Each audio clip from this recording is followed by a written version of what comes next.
So today I want to talk a lot about, there's a couple things. So nutrition and diet in regard to fat loss, in regard to muscle building, performance and longevity. I know that's a lot of different categories. We'll touch on whatever we can. I usually take a very casual format with this, but that's kind of the trajectory. So I want to start off with fat loss or burning fat. When it comes to the good old age, calories in, calories out. Is it that simple? Do we still stand by that? Has that stood the test of time? Yeah, the one word answer is yes. Right. The nuanced answer is that this calories in, calories out model mainly applies to total body mass.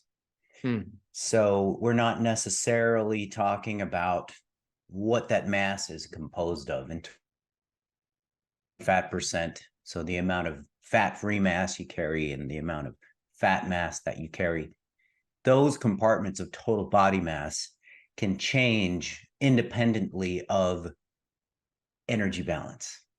So those things can change and be affected independently of calories in versus calories out. And the dietary and training factors that affect those two compartments, fat mass and lean mass, that's kind of where the fine details come in. But if somebody wanted to lose weight, if somebody wanted to move the needle on the scale, then yeah, you are looking at the balance between calories in versus calories out. Yeah.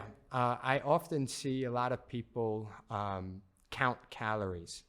And I'm curious your opinion on using a slightly intuitive approach. And what I mean by that is, let's start simply with less than yesterday.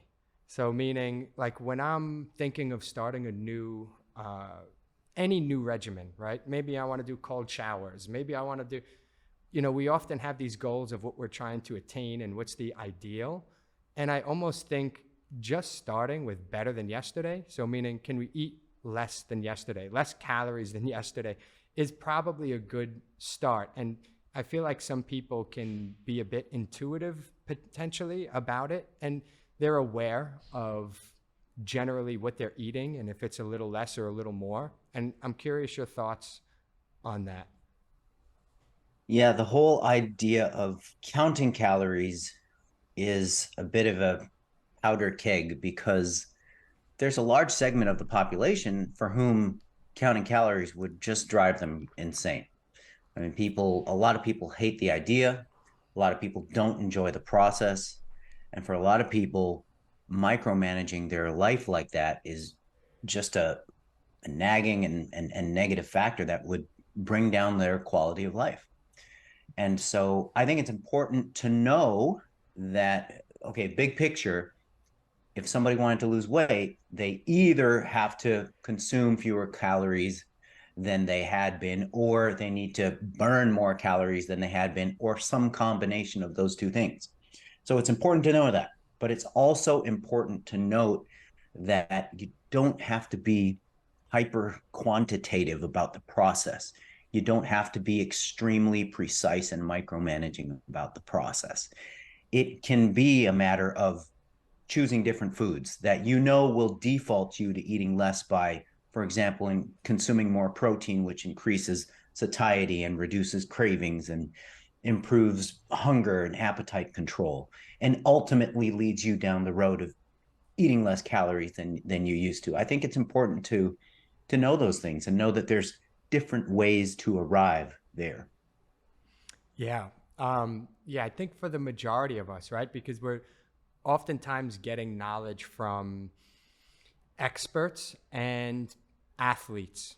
And then, when you're a bodybuilding athlete, it makes sense for you to count calories, but I think for the majority of us, it's not necessary. And sometimes simple, easy, efficient ways of doing things, without it being so overwhelming, could be something beneficial. Yeah, But no so doubt about it. Yeah, another question, and you already started to touch on it, but I was going to say, are there any strategies that you have for potentially eating, for someone to consume less calories? So you said, for example, eating more protein in your diet. Do you have any others to add to that? Yeah, it can be as simple as eating more protein. Um, and sometimes that's easier said than done. I'm having this funny and interesting debate on Instagram right now where people are mad at the idea of recommending whey protein. Hmm. Like that's not real food. Whey is not real food. Okay, well, is it imaginary food? Right, It's like what the heck? right, And so yeah, easier said than done, but consume more protein, drink more plain water, consume more dietary fiber. And when all those things are more, do more of this, eat more of that. And it's a good contrast between recommending your diet versus recommending a bunch of restrictions or avoid this or avoid that. So I think that simply eating more fiber in the form of whole foods, whole plant foods, um, fruits, vegetables, legumes, and for those who are judicious enough about it, whole grains, and consuming more plain water at different points in the day. You can be strategic about when you consume plain water. If you know that you're about to sit down to a dinner out, or if that you're kind of starving, about to sit down to a high calorie, hyper palatable meal, then get full on water first.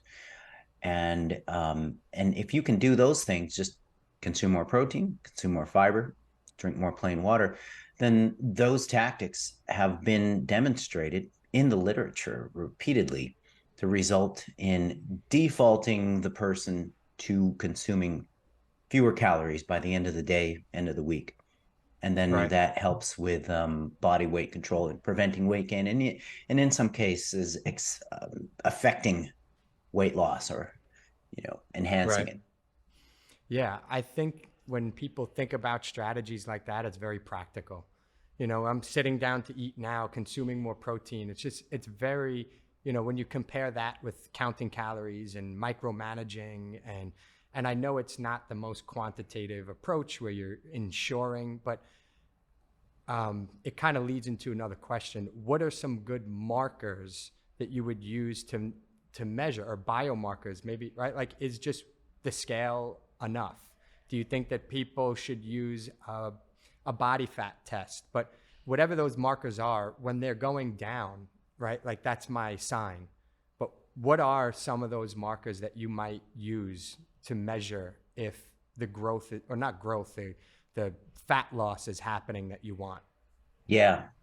So training performance can be a good marker of body comp progress, especially if it involves things where you're moving around your body weight and you're getting better at it. Like Mm. an extreme example would be an increase in the amount of pull-ups or chin-ups you can do, an increase in the amount of push-ups you can do, an increase in the amount of distance you can cover with a given run, or the reduction in the time it takes you to complete a certain distance with cycling or running. So increases in training performance typically go in tandem with improvements in body composition.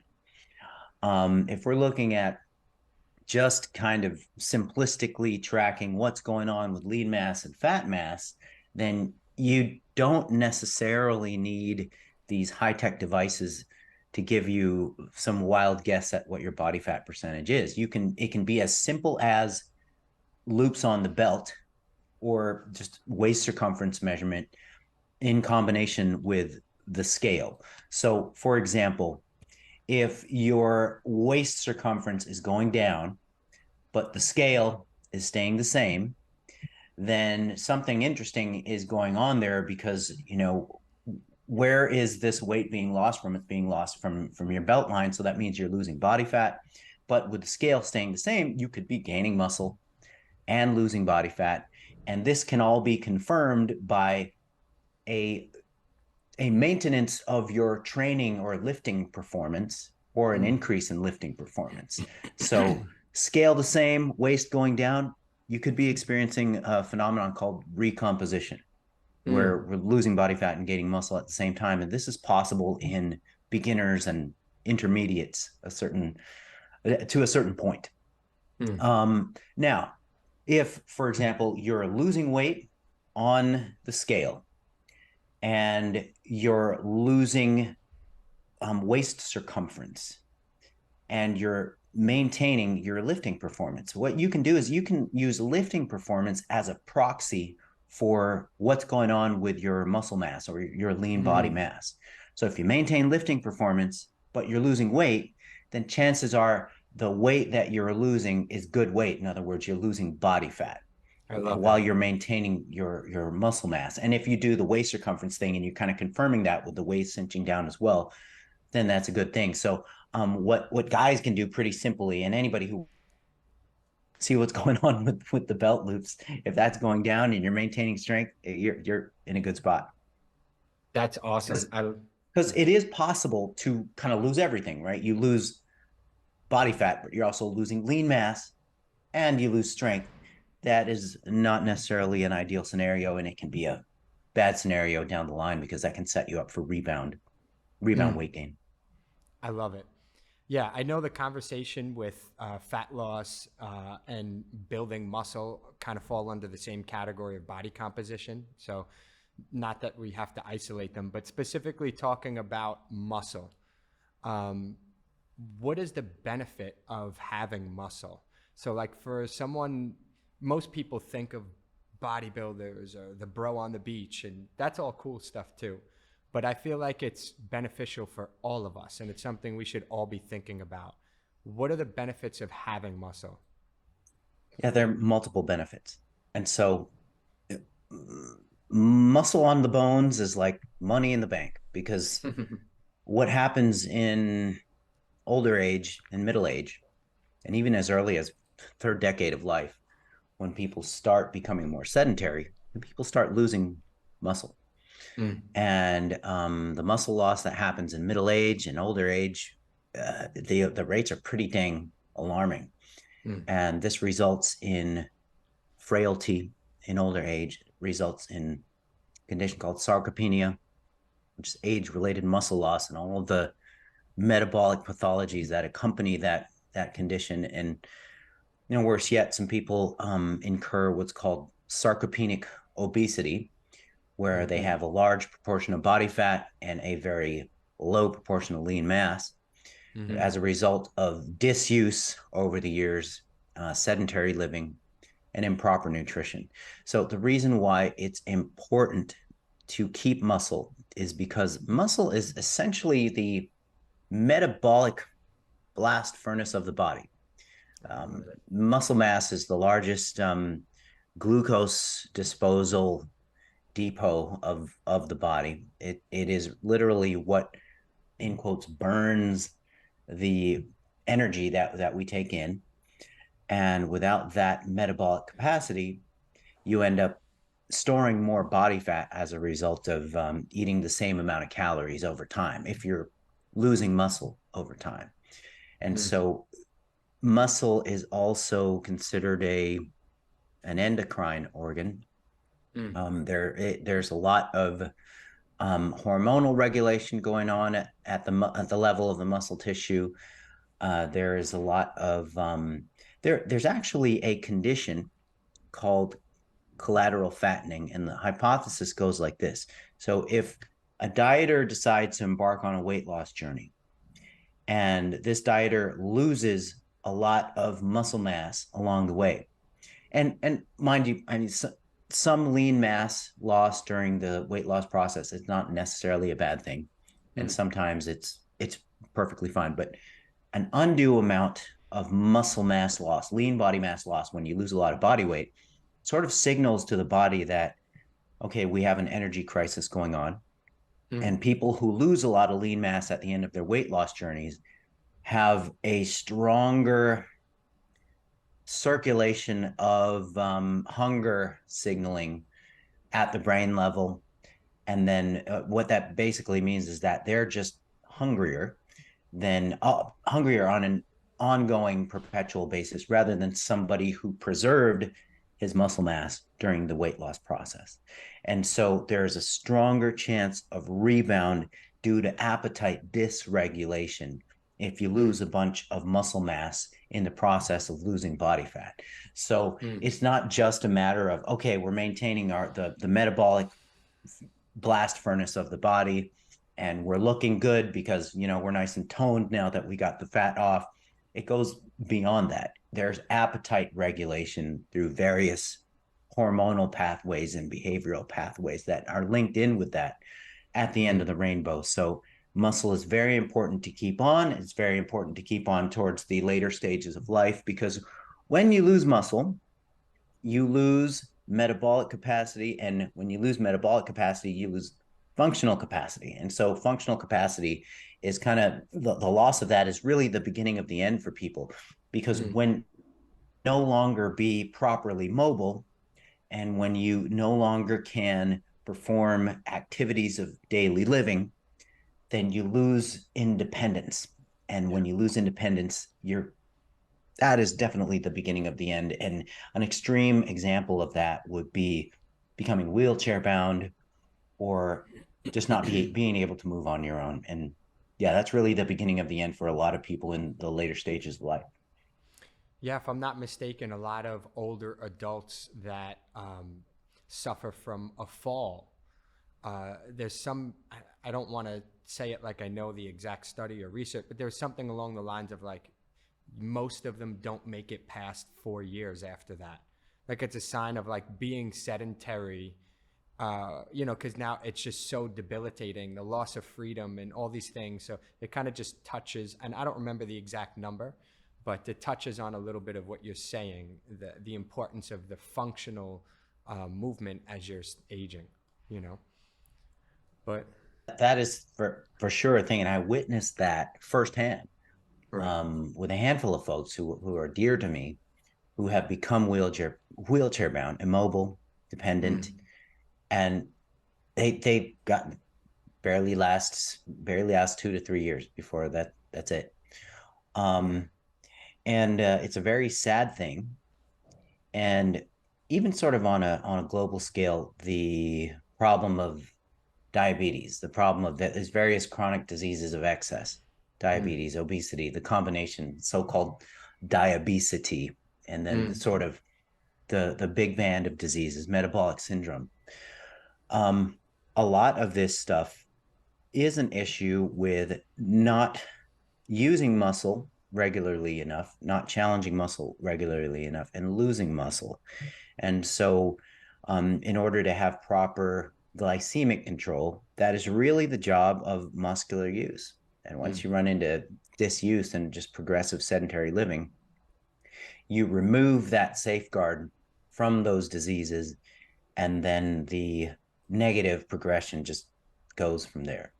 So yeah, Yeah. muscle is crucial and vital to good Right. health and longevity, because frailty is maybe one of, if not the biggest issue with the aging process towards the end, is that loss of the tissue that enables you to challenge and maintain the musculoskeletal system. Right. And there's a bit of that, if you don't use it, you lose it type of stuff, but on a deep physiological sense. So now that cell, the mitochondria, all the like these areas, these factories within your body are not being used. And when you don't use them, it's just like all things that we can see. It's the same rules that apply for the things that we can't see within the body. So um, touching on a point with protein and muscle building, I felt like myself. So there were times where I would work out very hard, but I felt like my diet wasn't on par when I was young. And then there was a point when I really realized the importance of protein. I mean, everybody always knows the importance of protein for the most part, but really having enough and things like that. And I noticed there were times that even if I worked out less, when I had good quality food and good protein, and I was really ensuring I was reaching some high numbers, like I noticed the muscle gain much more.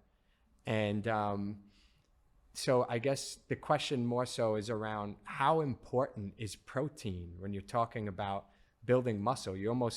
It's almost like trying to build a building without bricks. Like no matter how many times, how fast you move and how hard you move, like you got no bricks, you know? Right, right. Yes. Yes. So you definitely need that combination of progressive resistance training with providing the raw materials. So protein gives your body the raw materials to build the structures that you are stimulating adaptation through resistance training. And Right. so you definitely need both, and protein, getting enough protein, and a little bit bigger picture, getting enough protein and calories, that is definitely necessary to build muscle. So if you have all three of those things in place, then you've got a recipe for building muscle. It's tough to optimize muscle gains when you're lowballing protein Right.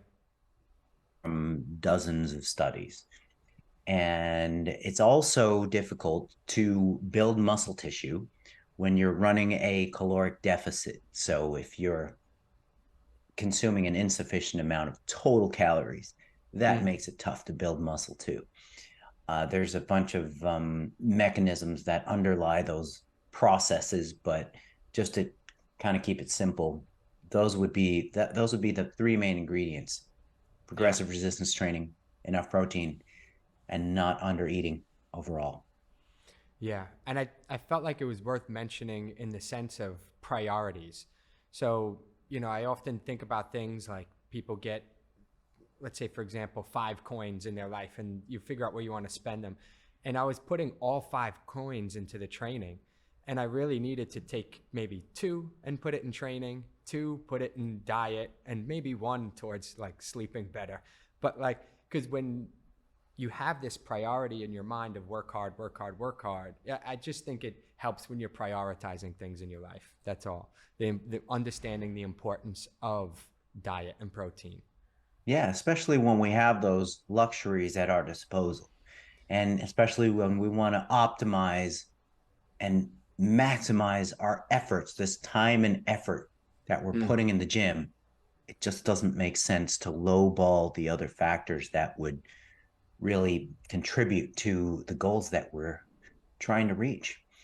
So And there's a lot of people who downplay the role of protein in the muscle gain process. They're all, yeah, it's all about resistance training, and no, it's about both yeah, nutrition and training. Yeah.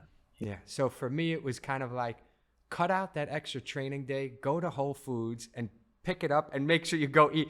I know it sounds so simple, but just, touching on that. But so how much protein, how much do we need? And more so for general health, not optimizing muscle building for a bodybuilder, but if you want to walk around with, a healthy amount of muscle mass, how much protein should we be eating? Okay, so we have found out over the course of the last 40 years or so that the RDA for protein, so the government issued recommendation for protein, Is which off. is, yeah, it's insufficient. It's insufficient for a wide range of populations, from clinical populations to the general populations to high performance athletic populations. It's just not enough. Hmm. And so that figure is zero point 0.8 grams per kilogram of body weight. Hmm. It looks like we need at least 50% more than that in Hmm. order to begin to optimize health and Wow. optimize performance and body composition. So um, at the general population level, Anthony, it looks like about 1.2 to 1.6 grams per kilogram of body weight. So Wow. that one point that at a minimum, that 1.2 is about, it's a little more than a half a gram per pound. But if you really want to get into the amount of protein intake that optimizes health, preserves muscle tissue while dieting, preserves metabolic health through the life cycle, and including older age, then you're really looking at starting at 1.6 grams per kilogram of body weight, which in imperial terms is 0.7 grams per pound of body weight. And then the next question that I usually hear after that is, gosh, well, what are you going to put everybody on that amount of protein regardless of their obesity level? And the answer is no, not really. Right. Right. You can go with 0.7 grams per pound of goal body weight or target body weight, or in quotes, ideal body weight. And then you'll be in the right ballpark. So that's a good starting point. 1.6 grams per kilo or 0.7 grams per pound. And there's nothing wrong or dangerous or detrimental with going all the way up to a gram per pound of target body weight. And people get all bent out of shape at the idea of consuming a whole gram per pound when we're talking about protein intake, but they don't balk at consuming hundreds and hundreds of grams of carbohydrate and, you know, a ton of fat as well. But protein, kidneys, liver, man, that's just not true. So that's just not true unless you have pre-existing chronic kidney disease and your doctor told you, hey, we need to limit your protein. Right.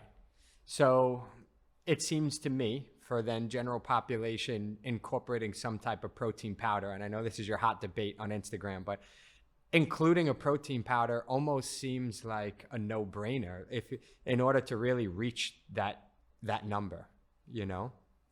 A scoop of protein will give you like 20 to 25 grams of protein. 2 scoops of protein in a day is going to cover like a half to a third of most people's protein intakes. So, and it's so easy and it's economical, and the protein itself is high quality and anabolic, anti-catabolic if you're going with one of the high quality proteins. So like dairy proteins, whey casein blend, even plant-based proteins like pea and soy also work well for that. I was going to ask you, what about pea protein? Yes. For all our vegans out there. Yeah. Our vegan friends, we can't leave them out, you know? No. We gotta help them out. That's right. And do you have a brand you recommend, out of curiosity? Like, or, you know, I know some of them probably come with a list of other things. So maybe not even a brand, or if you do have a brand, that's fine. But would you say whey protein and pea protein without anything else in it is okay? Or should it be, you know, like there's some that have an ingredient list out the wazoo with things, you know? So I'm curious your thoughts on that. Yeah, I'm not worried about the long ingredient list products. I mean, it's typically a matter of flavoring the product to make it acceptable and livable, palatable. Yeah, and the artificial sweeteners that are used, the evidence just isn't strong enough for us to be worried about that kind of thing within a human lifetime or two. Right. And there's typically a trade-off with every food. You can point out the potential benefits and the potential risks. A lot of folks will say, oh, well, protein powder, you got that artificial sweetener in there. And at the same token, you can say, oh, okay, well, meat, you have that saturated fat in there, and you got that, you know, that. And so I think that people get a little bit too lost in the weeds with that. And if a food is a net benefit, it's a net benefit.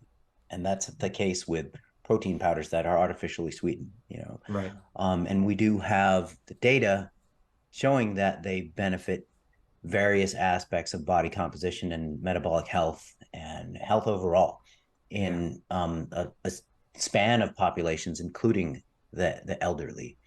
So I'm not too worried about the non-hippie protein powder, the non-hippie protein powders. Yeah.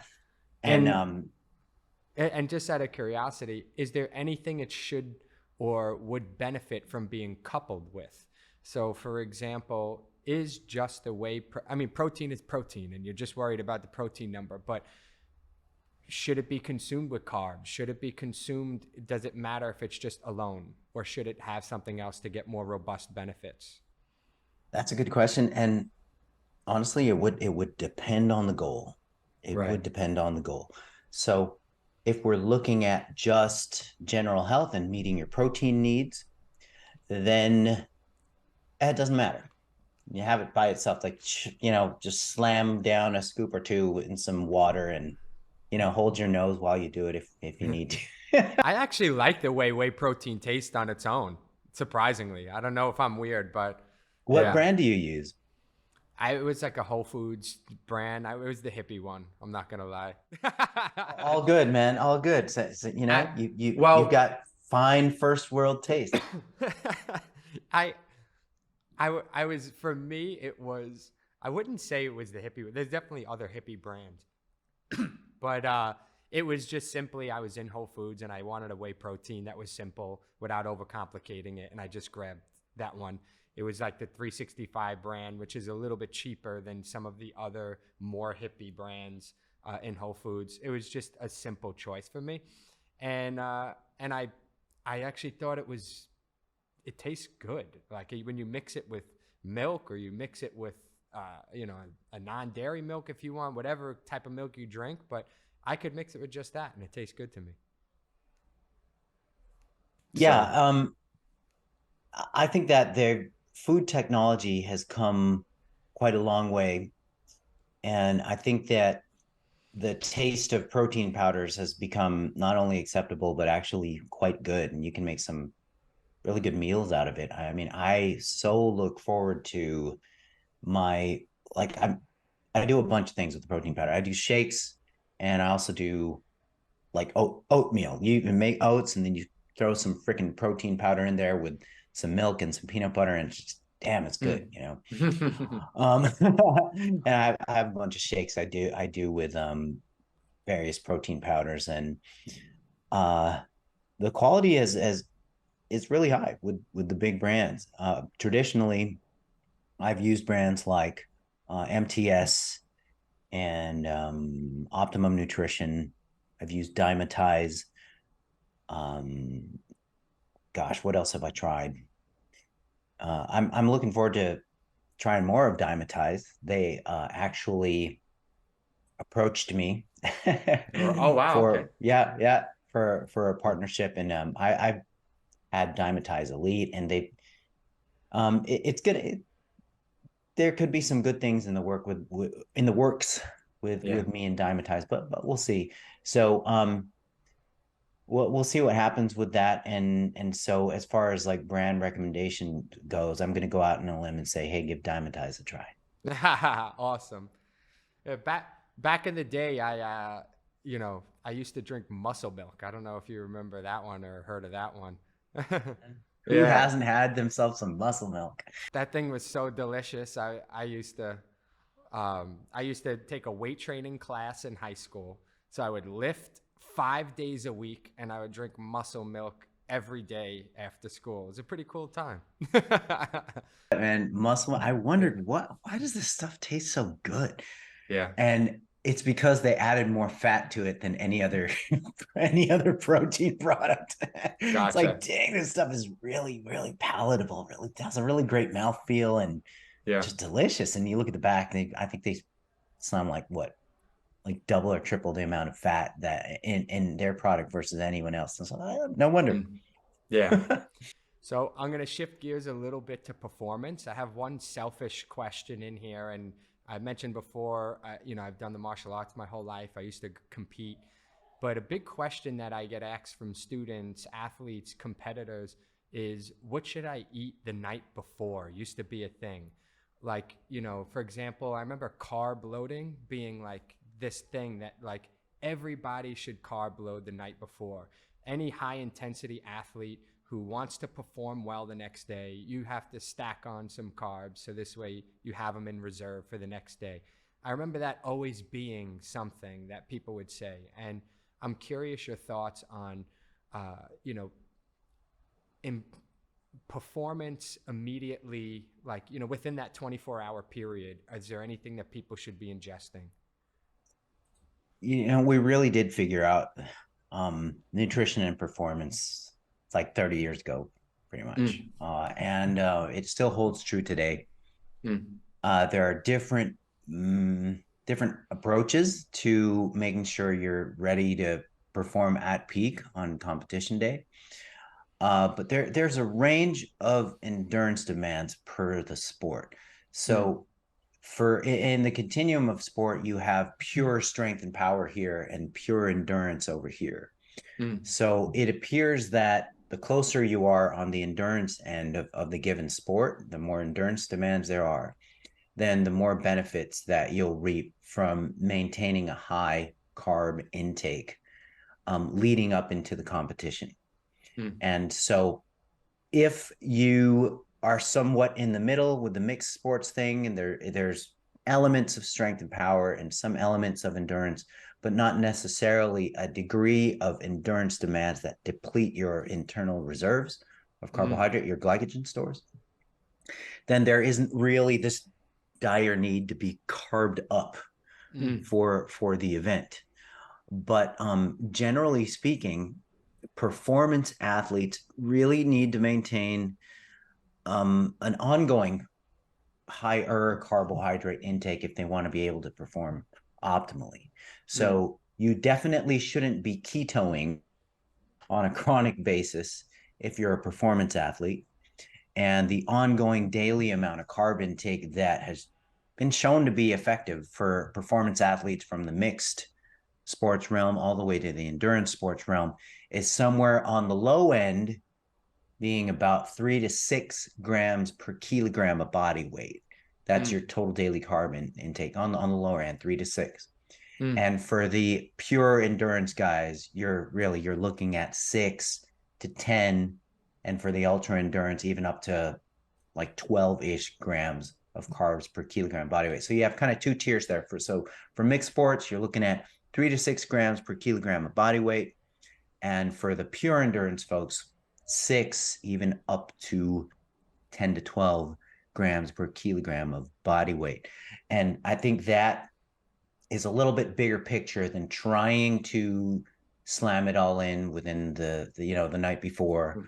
Right. And I think that's a little bit safer, more diligent way to play it, because then you can practice near peak performance as you lead into the event as well. And you don't necessarily experience odd gastrointestinal events that some people do when they really try to kind of get that carb load in at the last minute. Yeah, it's funny you mentioned the gastrointestinal piece there, because I tell people too, don't change it much. Like whatever you're doing, like all of a sudden, if you, I don't know, ate something you never ate before, you don't know how it's going to react in your body too. Like whatever your regimen is, kind of just do that and keep doing that. You wake up, you eat pancakes, just wake up and eat pancakes, I'm sure, don't, you want to be wary of eating right before. Like if you're going to be in an MMA match, you don't want to have pancakes right before you go in. So that maybe that timing should matter too. But generally speaking, don't change it much. And to your point, but you should regularly be eating more carbs anyway as an athlete. As an athlete, yes, that's right. And there are some guys who swear by lowballing their carbs, and okay, I'll give that to them. But a lot of times they've just kind of bought into some funny dogma from some gurus, and they're doing well in spite of suboptimal nutrition, and not because of it. Right. Touching on the piece, moving a little bit into longevity a little bit, but it still kind of coincides with this. Do you think that some people thrive off of certain foods more than others? So like, is there a way to measure, like, should people, I'm thinking like now moving into like something like the optimal diet for me or for someone else, like, can people just be aware and in tune with their gut after they eat, see what they feel like? If certain foods bother your stomach, you're going to kind of be aware of that. If it's a repeat effect, like, I guess just being in tune with what you're eating, when you're eating it, and how your gut feels. Yeah, I think that's kind of the only way we can do it, Right. because everybody has sort of a different individual response to diet composition, to Right. food selection, to macronutrient distribution. And some people just feel better on a given diet paradigm. Like some people just feel better lowballing their carbs. And other people just feel real crappy if you told them to be on keto for more than a few days. And so I think that just honoring individual response and trial and erroring it out, I think that's an important thing to do. I think that honoring your personal preferences with food selection is important because everybody has a different set of their favorite foods. And that's not that's not something to be taken lightly necessarily. People gravitate to certain foods because they're listening to their body and they're listening to their individual response to those foods. And so we can't possibly put everybody on the same set of 10 foods. So I think it's important to make sure that your diet consists of literally your favorite foods, because that A, you'll have a higher quality of life, and B, you'll be enjoying your diet, you'll be in a better mood, and C, you'll be able to actually stick to the diet where you're looking forward to the meals. And when I say make sure your diet consists of your favorite foods, I don't mean like your favorite Fruity Pebbles. right, your favorite junk foods. Right. I mean like your favorite foods within the food groups, your favorite foods within like protein group, fat group, fibrous vegetable groups, the starches, and the milk group and the fruit group. Your favorite foods within those groups, and then you can really kind of have this balanced, varied diet that covers the spectrum of essential nutrients and that has also a decent distribution macronutritionally. And then that's kind of the beginning of how to piece together sort of an ideal healthy diet. And it has to consist of foods that you love. And it's still kind of, you hit on some things already there, but are there some general recommendations we can give to all? Like, I guess simply like, I'm sure eating a majority whole food based diet, like some simple things like that, drink more water, things we already touched on a bit, but is there anything to add there? But the things you can generalize Right. it's not many things you can generalize, but make sure you get enough protein, which is right around double the RDA, so 1.6 grams per kilogram of body weight, or about 0.7 grams per pound of body weight. And we're talking about, target body weight goal or ideal body weight or current body weight if you're at your goal. And do your best to make sure that your food selection is mostly whole and minimally refined foods. There are exceptions to that rule. Maybe the biggest exception would be protein powder, since protein powders are probably the most nutrient dense fraction of the food that you're just isolating from the food. It's not the case so much with other nutrients like carbs and fat. Usually when you get more refined with carbs, you get lower in the quality and you start increasing risk for various issues if you eat if the carb sources that you eat are mostly highly refined. So keep it to a low roar to the tune of your wild man. And in that case, 80 to 90% of your diet is still going to be, in quotes, wholesome or clean or Spartan. And you'll maintain a high degree of sanity throughout your entire life if you allow for a certain margin of letting your hair down and rebelling against the ascetic health nut culture by having a cookie, having some ice cream, having a freaking Snickers bar, having a glass of wine or two. I think that the healthiest people physically and also psychologically do not harbor a very strict dichotomous view of foods where they're trying to eat 100% clean 100% of the time. Yeah, most of the time, anything extreme is not healthy. I don't want to make that blanket statement, but generally speaking, anything extreme does not fall into the realm of healthy. It's like a nice bell curve. Middle of the bell curve is usually where health stands, and that could be, it kind of just fits into that there. But I agree, but a lot of the times the people who gravitate towards the extremes are also the most vocal right. about extolling the virtues of their extreme lifestyle. And so it gives kind of the wrong impression to the general public, kind of lurking and seeing these people super passionate and these squeaky wheels. Yeah. Yeah. That's why we need more podcasts with you. You've got a lot out there already, so. But so another piece I wanted to touch on was fasting.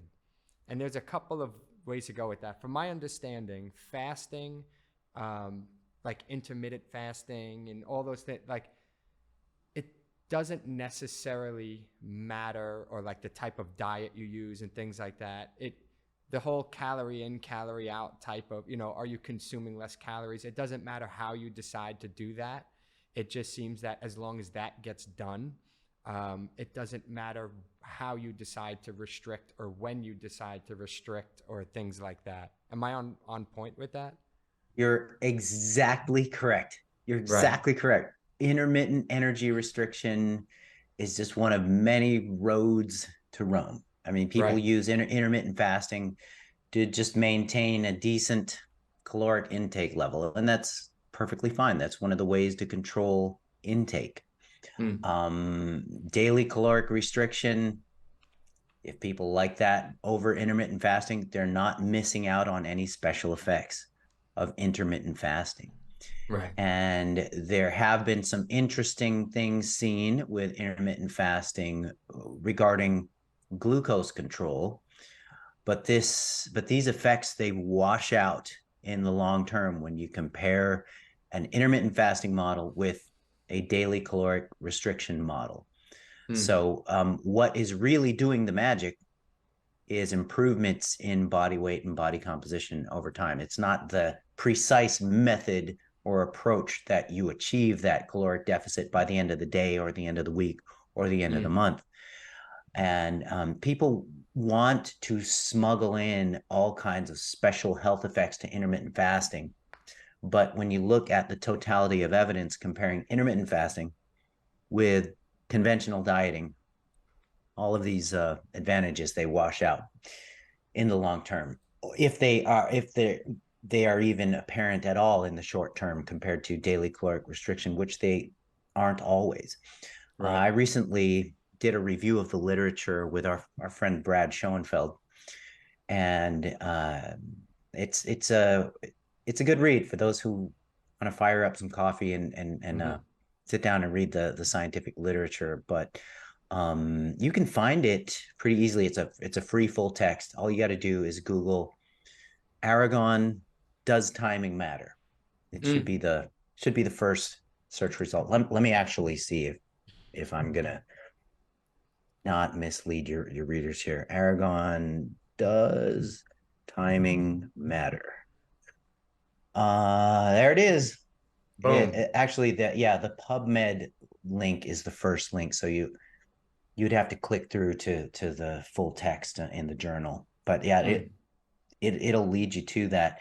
And it was surprising to see just how unadvantageous fasting models were, intermittent fasting models were, compared to regular old dieting.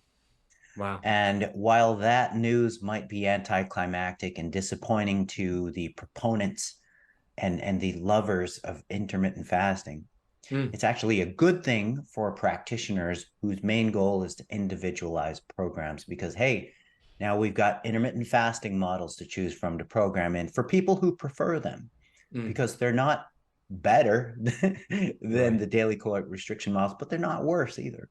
Right. So now we've got more options. So I see it as a good thing. That's awesome.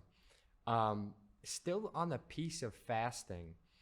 So it seems like timing doesn't matter, but now thinking more so like the quantity of it. So I forgot who or where I got it from, but someone said something like you should eat till you're 80% full. There was a chapter in a book There was a book I read called Spark. John Rady was the author, but one of the chapters about stress, I believe they were saying something along the lines of fasting being a form of stress, and oftentimes mild stress is good for people. Meaning, and then if you kind of flip the sides of that and you think about someone who's like a bodybuilder, they're kind of always overeating. So we have these two, right, philosophies, because we always think more is better, more is better. Do you think that people should, like throughout life, almost take that 80% approach where, like, yeah, you do want to be, you do want to get what you need to get, but you also want to have this bit of mild stress. And it seems like there's some tie to mild stress and longevity, and not always being over full and overeating and over, I guess, yeah, I don't know if that's making sense, but your thoughts on that, I'm curious. That for the general population, for the general population, what you described is a viable and beneficial type of approach, I think, because the general population has a tendency to just live in the world of excess. And so, as kind of a pragmatic and practical recommendation, or at least idea to put forth, I think that it's a good thing. Now, for people who are in tune with their total programs in terms of nutrition and training, I think that leaves a little bit more room to take the approach where you eat enough to fuel your physical activity, and not less, and don't lowball things, but enough. Eat enough to fuel the physical activity in your lifestyle, and leave room for regular moments of indulgence if you want, but be aware of how that impacts your program in total. And I think that this holiday season is a perfect time to kind of get in tune with that. And I think that for certain meals, I think it's okay to eat until you're full, and even till you're very full. Right. But just make sure that you see the big picture. If you know that you're going to go into a Thanksgiving dinner, or house, we have Friendsgiving now, be aware of how that's going to impact your week. And some people can take the approach of how it's going to impact the day. So, for example, you got this dinner coming up. You're going to show up at the friend's house. They're going to have everything. You're going to have everything there, from the the main to the desserts to the appetizers to the drinks, all that stuff. So what you can do is be aware of that, and then essentially skimp around that, skimp around that event for the day. And then you end up basically even. And so I think that people who with a higher degree of awareness can make those strategies, whereas kind of the general population, as just sort of a general guideline, yeah, okay, the general population does need to eat less, but guys like you and me, we need to eat enough to fuel our goals. So yeah, I think there's a bit of a distinction to make there between populations. Yeah, I guess for me, because I did not grow up a very muscle bound person. So I always had this goal of wanting more muscle. And then when I caught my mind, or I wrapped my mind around that, it was always eat more, eat more, eat more, more protein, more. And then I kind of just thought that, as I lean more towards health, that like, it's okay to be hungry sometimes. Like, you don't have to be so angry when you miss that meal, that like, it's like, all the muscle, everything I just did is going to go out the window, as if, so just that idea of, not that you have to follow this rule of 80% or so, but the idea that it's okay to be hungry sometimes, and, you're not going to die. And, that little bit of mild stress is not going to take away from all of your gains. I think that's where my mindset was when I was kind of thinking of that question. Yeah, I definitely get on board with that. And I think that dieters in particular, people who have some weight to lose, I think it's very important for them to learn to get in touch with their hunger response. Mm. Because people who are carrying extra body weight, extra body fat, they're literally conditioned to do whatever it takes to never experience hunger. They just subconsciously, behaviorally make moves to make sure that that hunger pang never happens. Mm. And so I think with that population, that is a very important thing to work on. Mm. So as we slowly kind of approach the end of this here, I also had a question about supplements or even like probiotics. Are there any supplements or things that you recommend people take, to improve their health? I my approach is to gain an awareness of what are the nutrients that the general population tends to under consume. So it's just nutrient shortfalls. And in the developed world, we tend to underconsume vitamin D3, and that's in the underdeveloped world, or the non-first world. So there's D3 that's underconsumed at the general population level. Omega-3 fatty acids are underconsumed at the general population level. Potassium is another nutrient that's underconsumed at the general population level, but that's not, it can be dangerous for you to just be popping potassium supplements. Calcium is actually underconsumed at the general population level. And you know what? Protein is underconsumed at the general population level. And we were taught in school that, hey, everybody's consuming more protein than they need. Yeah, they're consuming a little bit more than the RDA, but the RDA is about half of what you need. Right. So magnesium is another nutrient that's commonly underconsumed in the general population. So I'm mainly looking at these essential nutrients that are underconsumed, and they take quite a bit of a higher priority than things that may help, like, for example, supplementing with probiotics. I think that a lot of that can be taken care of by making sure you get enough total dietary fiber.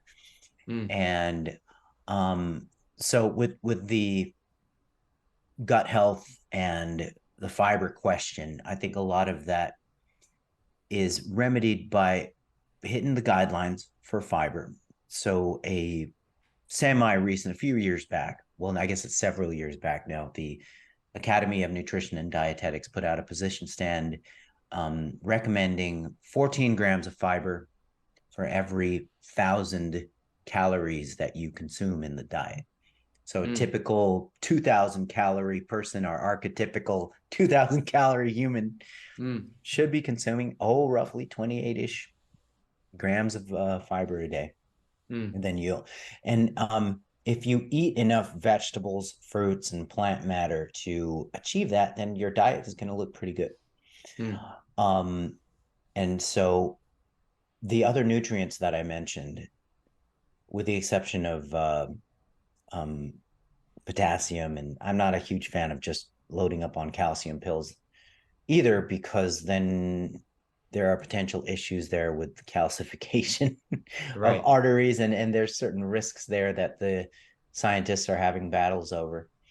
But I think that it's easy enough to supplement the diet with omega-3. I think it's easy enough to supplement the diet with D3. It's easy enough to supplement the diet with magnesium. A lot of times when people are going through dieting cycles for like half the year, then their spectrum of foods and nutrients really gets narrowed, and people are just chronically running suboptimal intakes of nutrients, and sometimes deficient levels of nutrient intakes. And so personally, I supplement with a multivitamin. I do extra D3, extra magnesium, omega-3. Which I think that multivitamin do you use? I don't see multivitamins as something that you have to find the most expensive and most optimally formulated one.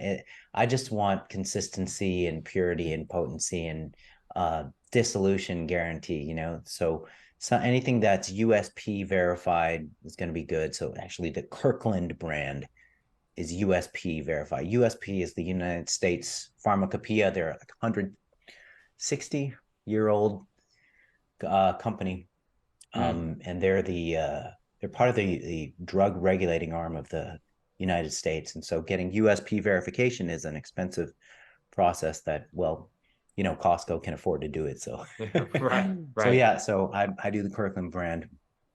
I'm a little bit of I admittedly I do things that are experimental in the supplementing my diet space because there's freaking minimal to no risks to micronutrient supplementation in the multivitamin vein. And so you'll hear a lot of people go, you don't need that. You don't need a multivitamin if your diet's good. Well, A, nobody's diet's good. And Right, B, a lot of people are dieting a lot of the time. And C, people have chronic conditions that can compromise nutrient status. And right. so taking a multivitamin is really a freaking no-brainer Yeah, because the upsides far outweigh the almost non-existent risks. right.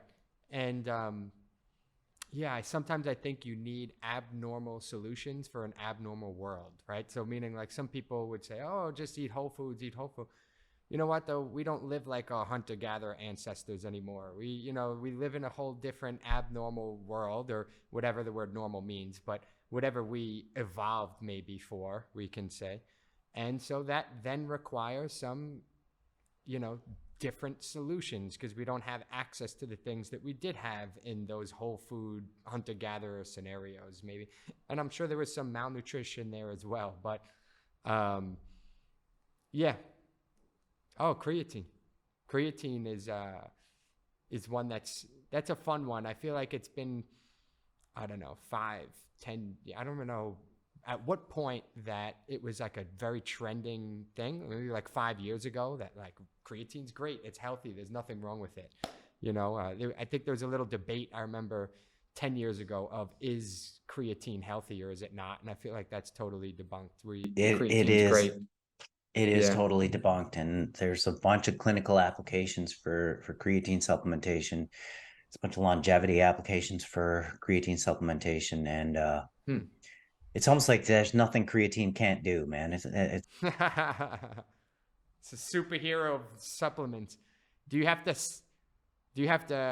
cycle it or anything, or you can just be on creatine for life, kind of like a protein powder?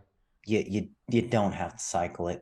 Um, it can theoretically you can take too much of it on an ongoing basis, but as long as you keep your maintenance dose within what we know to be effective, like 3 to 5-ish grams, Hmm. then it is innocuous and it's beneficial. And so Awesome. my colleagues and I just recently did a systematic review on the effects of creatine, and yeah, it's one of the technological breakthroughs of the last half-ish century or so, a beneficial compound that works Hmm. for improving strength, power, lean body mass, and various aspects of health, Hmm. including joint health, neurological health. It's pretty amazing stuff. Um, but yeah, I make sure that I don't just get any kind of creatine. You need to seek out that Crea Pure seal so that you're getting a high quality creatine, not something out of some godforsaken corner of the earth where they're kind of cranking it out in their backyards and putting it out there, Right. Right. How Yeah. about steroids? I hear that's pretty good. No, I'm only kidding. Just kidding. Steroids are amazing. I eat those for breakfast, lunch, and dinner, man. It's great. Oh, nice. With the nuts and bolts. Oh, heck Um, yeah, man. so, I mean, we're coming to a close here. Is there anything? I just want to open the floor. You don't have to add anything, but is there anything you want to add that maybe I didn't touch on? Or and Um, I know what my wife would want me to add. hmm. And what is that? It's like, don't forget to talk about your research review, Alan. That thing is the diamond in amongst all the coal, and you don't talk about it enough. And so, yeah, I do have a monthly research review that started all of the existing monthly research reviews in the industry. Mm, So all of my students and colleagues, they copied my model of reviewing the research every month as a sort of like a magazine or a subscription. So, you know, you have people like examine.com and Mass and Weightology, and Lane has a new thing as well. Bill Campbell has a new thing as well. And so I started that, and my research review, I'm biased to thinking it's the best one, but I know the other ones are great too. Right. But the reason that my research review is something that I would recommend, because I've been doing it since 2008.